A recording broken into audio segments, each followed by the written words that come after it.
সালামু আলাইকুম সুপ্রিয় শিক্ষার্থীবৃন্দ, আপনাদের সবাইকে আমাদের অনলাইন ক্লাসে স্বাগত জানাচ্ছি এবং শুভ সকাল জানাচ্ছি। আশা করছি আপনারা সবাই ভালো আছেন। আমিও আলহামদুলিল্লাহ ভালো আছি।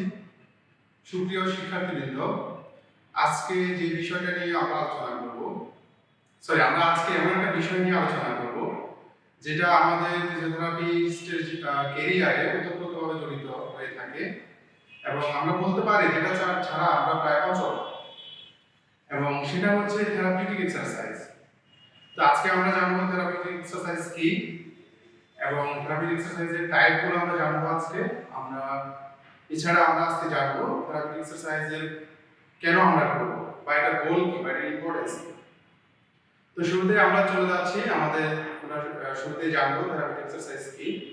থেরাপিউটিক শব্দের অর্থ হচ্ছে related to or involving treatment, অর্থাৎ আর এক্সারসাইজ শব্দের অর্থ হচ্ছে অ্যাক্টিভিটি, আর থেরাপিউটিক এক্সারসাইজ শব্দের অর্থ হচ্ছে অর্থাৎ যে এক্সারসাইজগুলো আমরা ট্রিটমেন্টের উদ্দেশ্যে করব সেগুলোকে বলা হয় থেরাপিউটিক এক্সারসাইজ।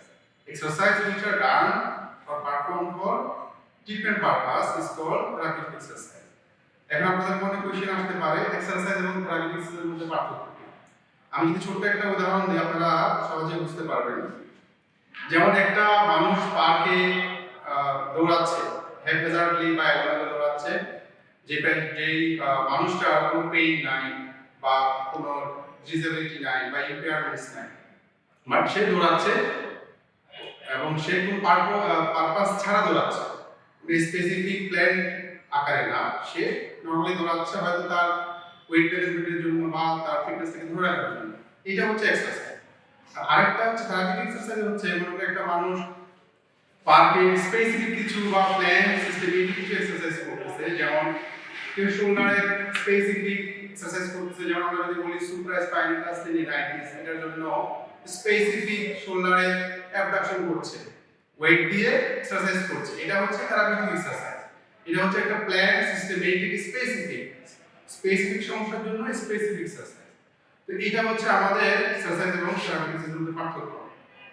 এছাড়া আমরা যদি যে থেরাপিউটিক এক্সারসাইজে বাইবেলগত যে গুণ সেটাতে যদি আমরা দেখি থেরাপিউটিক এক্সারসাইজ কাকে বলা হয়, সেখানে বলা হচ্ছে therapeutic exercise is a systematic plan performance of physical movements, postures, activities intended to provide a client with means to remediate and prevent impairments of body functions and structures, improve, restore, enhance activities and participation, prevent and reduce health-related risk factors, এছাড়া optimize overall health, fitness and sense of well-being. তাহলে আমরা যেটা therapeutic এক্সারসাইজের সংজ্ঞা থেকে আমরা যে জিনিসটা বুঝতে পারলাম, আমরা থেরাপিউটিক এক্সারসাইজগুলো ট্রিটমেন্ট পারপাসে করব, বিভিন্ন ডিজিজ কন্ডিশনে করব। যেমন আমাদের পেইন থাকলে আমরা পেইন কমানোর জন্য করব, আমাদের ইম্পেয়ারমেন্টস থাকলে আমরা ইম্পেয়ারমেন্টসকে প্রিভেন্ট বা রিডিউস করার জন্য করব বা কারেক্ট করার জন্য করব। এছাড়া আমরা বিভিন্ন ধরনের বডি ফাংশনস এবং স্ট্রাকচারস যে ইম্পেয়ারমেন্ট হয় সেগুলোকে আমরা প্রিভেন্ট করার জন্য, চিকিৎসা করার জন্য করব বা প্রতিকার করার জন্য করব। এছাড়া যে আমাদের ডেইলি অ্যাক্টিভিটিস সেগুলোকে ইমপ্রুভ করার জন্য, রেস্টোর করার জন্য, এনহ্যান্স করার জন্য এক্সারসাইজগুলো করব। আলটিমেটলি আমাদের পার্টিসিপেশন বাড়ানোর জন্য আমরা থেরাপিউটিক এক্সারসাইজ করব। এরপরে যে জিনিসটা আমরা আমাদের হেলথ রিলেটেড যে রিস্ক ফ্যাক্টরস গুলো আছে সেগুলোকে আমরা রিডিউস করার জন্য বা প্রতিরোধ করার জন্য আমরা থেরাপিউটিক এক্সারসাইজ করব। এরপরে আমাদের যে স্বাভাবিক ওভারঅল হেলথ এবং ফিটনেসটাকে ইফেক্টিভ করার জন্য, ঠিক রাখার জন্য আমরা থেরাপিউটিক এক্সারসাইজ করব। আলটিমেটলি আমরা সেন্স অফ ওয়েলবিং অর্থাৎ সুস্থতা বোধ করার জন্য বা সুস্থতা বোধ পাওয়ার জন্য আমরা থেরাপিউটিক এক্সারসাইজগুলো করব। সম্মানিত শিক্ষার্থীবৃন্দ, এখন আমরা জানবো থেরাপিউটিক এক্সারসাইজের টাইপগুলো আমরা জানবো। থেরাপিউটিক এক্সারসাইজ প্রধানত চার ভাগে বিভক্ত। প্রথমটা হচ্ছে স্ট্রেংথেনিং এক্সারসাইজ, এরপর হচ্ছে endurance exercise, flexibility exercise and balance and coordination exercise. Strengthening exercise আমরা করব যখন আমাদের মাসল উইক থাকবে বা আমাদের মাসল সুগঠিত থাকবে না, মাসল উইক থাকবে না, তখন আমরা স্ট্রেংথেনিং এক্সারসাইজ করব। কিভাবে করব? আমরা রেজিস্ট্যান্স বা ওয়েট দিয়ে আমরা স্ট্রেংথেনিং এক্সারসাইজ করব। এভাবে আমরা আমাদের মাসল উইকনেসটাকে আমরা প্রিভেন্ট করতে পারবো এবং আমাদের মাসল উইক হয়ে থাকলে সেটাকে আমরা পুনরায় রিগেইন করতে পারি। এছাড়া সেকেন্ড যে টাইপ সেটা হচ্ছে এন্ডুরেন্স এক্সারসাইজ। এন্ডুরেন্স এক্সারসাইজ বলতে আসলে আমরা অনেক মানুষ আছে যেমন বলে যে স্যার আমরা বেশিক্ষণ কাজ করতে পারি না বা অল্প কাজ করলে আমি হাঁপিয়ে উঠি, তার মানে তার এন্ডুরেন্স নেই। তাহলে আমরা তার এন্ডুরেন্স বাড়ানোর জন্য আমরা তাকে ইসেন্ট্রিক টাইপ অফ এক্সারসাইজ করাবো। এই যে ইসেন্ট্রিক টাইপ অফ এক্সারসাইজ করালে আমাদের এন্ডুরেন্সটা বাড়ে। এখন কথা হচ্ছে ইসেন্ট্রিক এক্সারসাইজ কি জিনিস? আবার ইসেন্ট্রিক এক্সারসাইজ হচ্ছে আমি যে মাসলটাকে যে মাসলের এন্ডুরেন্স বাড়াবো সেই মাসলের ফাংশনের উল্টা দিকে স্লোলি আমি মুভমেন্ট করাবো। ওয়েট দিয়ে মাসলের ফাংশনের উল্টা দিকে আমি স্লোলি রেজিস্ট্যান্স দিয়ে মুভমেন্ট করাবো। যেমন আমি যদি বাইসেপসের স্ট্রেংথেনিং করি তাহলে আমার মাসলের অরিজিন বা মাসলের অ্যাকশনের দিকে আমি মুভমেন্ট করাবো। আমি যদি এন্ডুরেন্স বাড়াতে চাই তাহলে আমি মাসলের পুলের মাসল যেদিকে পুল করে তার উল্টা দিকে ওয়েট নিয়ে স্লোলি মুভমেন্ট করাবো। এতে করে আমার বাইসেপসের এন্ডুরেন্সটা বাড়বে। অর্থাৎ এন্ডুরেন্স বাড়লে একটা মানুষ অনেকক্ষণ ধরে কাজ করতে পারবে, ফ্যাটিগ হবে না সহজে। এরপরে যে টাইপসটা সেটা হচ্ছে ফ্লেক্সিবিলিটি এক্সারসাইজ। আমাদের যখন বিভিন্ন ইনজুরির কারণে, আমাদের ডিজিজের কারণে আমাদের মাসল উইক হয়ে যায়, ইনফ্লামেশনের কারণে উইক হয়ে যায় বা স্প্যাজম তৈরি হয়, স্প্যাজম তৈরি হলে সেটাকে আমরা স্ট্রেচিং এর মাধ্যমে এবং মোবিলাইজেশনের মাধ্যমে আমরা ফ্লেক্সিবিলিটি বাড়াতে পারি। যেমন মাসলের স্প্যাজম বা টাইট হলে আমরা স্ট্রেচিং এক্সারসাইজ করি, মাসলের অরিজিনের উল্টা দিকে আমরা স্ট্রেচ করি, মাসলকে প্রসারিত করি, এভাবে আমরা মাসলের ফ্লেক্সিবিলিটিকে আমরা বাড়াতে পারি। এরপরে জয়েন্ট যদি স্টিফ থাকে ডিজিজ কন্ডিশনের কারণে বা ইনজুরির কারণে বা ক্যাপসুলাইটিসের কারণে যদি স্টিফনেস তৈরি হয়, সেটার ক্ষেত্রে আমরা মোবিলাইজেশনের মাধ্যমে আমরা জয়েন্টটাকে মোবাইল করতে পারি বা জয়েন্টটাকে ফ্রি করতে পারি, জয়েন্টে আমরা স্টিফনেস রিমুভ করতে পারি, রিডিউস করতে পারি। এইভাবে আমরা আমাদের ফ্লেক্সিবিলিটিকে বাড়াতে পারি। এরপরে যে টাইপটা আছে ব্যালেন্স এন্ড কোঅর্ডিনেশন।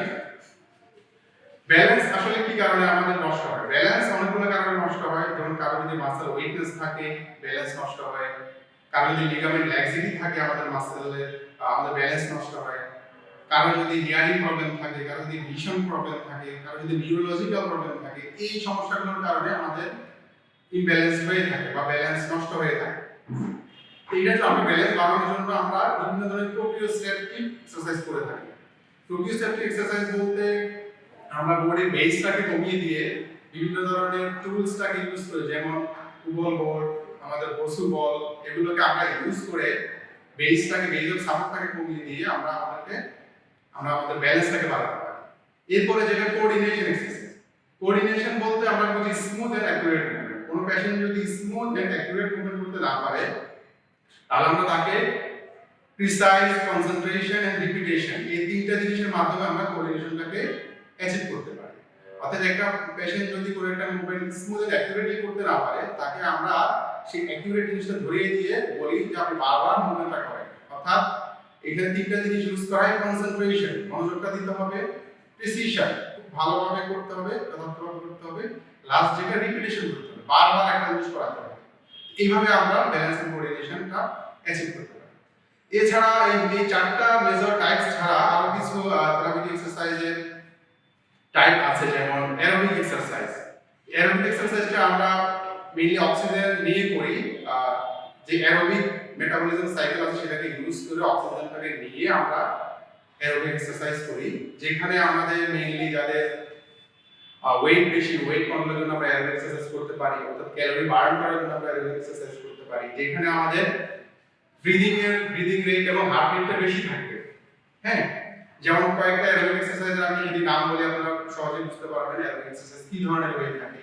যেমন walking, jogging, running, cycling, treadmill, electrical মেশিনে যদি আমরা রানিং করি, ট্রেডমিল রানিং করি, এছাড়া আমাদের সুইমিং, এই যে এক্সারসাইজগুলো এগুলো করলে আমাদের অ্যারোবিক অর্থাৎ আমাদের অ্যারোবিক ক্যাপাসিটি বাড়বে এবং আমাদের কার্ডিওপালমোনারি যে ফিটনেস সেটা বাড়বে।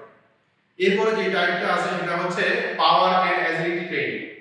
পাওয়ার ট্রেনিং আসলে কিছুটা স্ট্রেংথেনিং এর মতোই, বাট স্ট্রেংথেনিং এ যেটা হয় শুধু যেখানে আমরা রেজিস্ট্যান্স বা ওয়েট দিয়ে এক্সারসাইজ করি, আর পাওয়ার ট্রেনিং এ আমরা রেজিস্ট্যান্স এবং ওয়েটের সাথে স্পিডটাকে যোগ করে দিই। অর্থাৎ আমরা যদি একটা ডাম্বেলকে যদি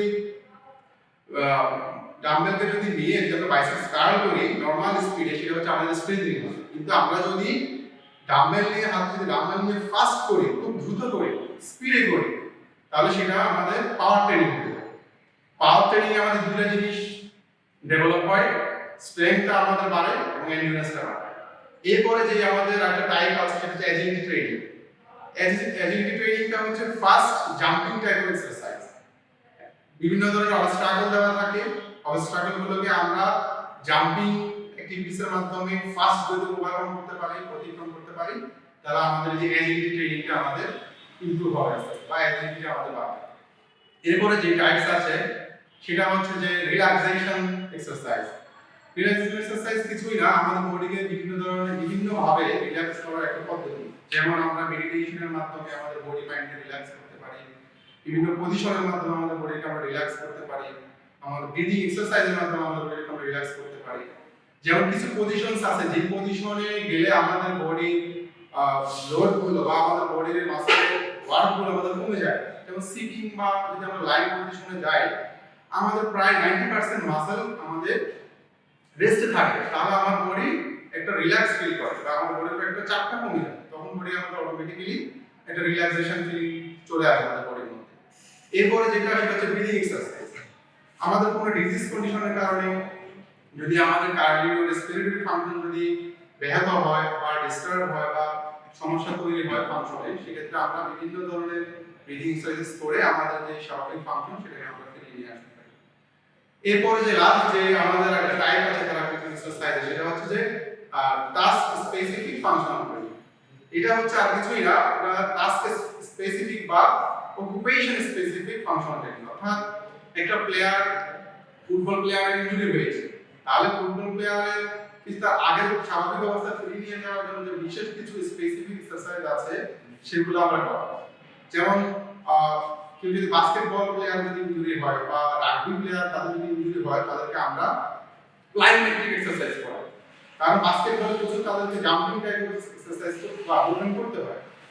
এরপরে আমরা বাস্কেটবল বিভিন্ন ধরনের জাম্পিং টাইপ অফ আমাদের মুভমেন্ট করতে হয়, তাহলে আমরা তাদেরকে মাসেল স্ট্রেংথেনিং এর পরে শেষের দিকে আমরা তাদের কিছু ফিল ট্রেনিং করি, স্পেসিফিক ফাংশনাল ট্রেনিং করি।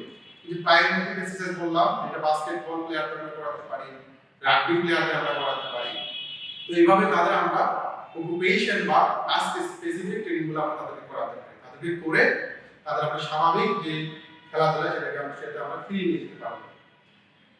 এখন আমরা জানবো আমরা থেরাপি এক্সারসাইজ কেন আমরা করব, সেটা আমরা জানবো বা এর ইম্পর্টেন্স কি বা গোল কি। এর আগে আমরা থেরাপি এক্সারসাইজের সঙ্গের মধ্যে আমরা জেনেছি আমরা কেন থেরাপি এক্সারসাইজ করাবো। আমরা আবার একটু আলোচনা করব। আমরা থেরাপি এক্সারসাইজটা করাবো আসলে আমরা রেমিডিয়েট করার জন্য, ইমপেয়ারমেন্টসকে প্রিভেন্ট করার জন্য, আমাদের ইমপেয়ারমেন্টসকে যেগুলো বডির ফাংশনস এবং স্ট্রাকচারকে ব্যাহত করে। এরপরে আমরা পুরো একটা মানুষের ডেইলি অ্যাক্টিভিটিস সে সমস্যা হচ্ছে, তাকে আমরা অ্যাক্টিভিটিসটা ইমপ্রুভ করার জন্য, রেস্টোর করার জন্য, এনহান্স করার জন্য আমরা তাদেরকে থেরাপি এক্সারসাইজ করাবো। আলটিমেটলি আমাদের অ্যাক্টিভিটি যদি বেড়ে যায়, আমাদের পার্টিসিপেশনটা বাড়বে। কেউ যদি অ্যাক্টিভিটিস করতে না পারে, সে বিভিন্ন ধরনের যে খেলাধুলা বা বিভিন্ন ধরনের কাজে সে পার্টিসিপেট করতে পারবে। তো আমরা পার্টিসিপেশন বাড়ানোর জন্য, অ্যাক্টিভিটিস বাড়ানোর জন্য আমরা থেরাপি এক্সারসাইজ করব। এরপরে আমাদের বিভিন্ন ধরনের যে হেলথের যে ঝুঁকিগুলো থাকে, বাত ব্যথা, প্যারালাইসিস, বিভিন্ন ডিসএবিলিটি, এগুলোকে আমরা প্রিভেন্ট করার জন্য, রিডিউস করার জন্য আমরা থেরাপি এক্সারসাইজ করব। এরপরে আমরা ওভারঅল আমাদের health, fitness, sense of wellbeing এই জিনিসগুলো অ্যাচিভ করার জন্য আমরা থেরাপি এক্সারসাইজ করব। এছাড়া আমরা পেইন ম্যানেজমেন্ট করার জন্য, পেইন রিডিউস করার জন্য আমরা থেরাপিউটিক এক্সারসাইজ করব। মাসলকে স্ট্রং করার জন্য আমরা থেরাপিউটিক এক্সারসাইজ করব। আমরা আলটিমেটলি রেস্টোর ফাংশন, মোবিলিটি, অর্থাৎ মোবিলিটি এবং ফাংশনগুলোকে আমরা রেস্টোর করার জন্য, ইমপ্রুভ করার জন্য আমরা থেরাপিউটিক এক্সারসাইজ করব। এই ছিল সম্মানিত শিক্ষার্থীবৃন্দ, এই ছিল আমাদের আজকের আলোচনা। আশা করি আপনারা বুঝতে পেরেছেন। তো ইনশাআল্লাহ পরবর্তী কোনো ভিডিওতে আবার আপনাদের সাথে দেখা হবে। ততক্ষণ ভালো থাকবেন, সুস্থ থাকবেন। আল্লাহ হাফেজ। আসসালামু আলাইকুম।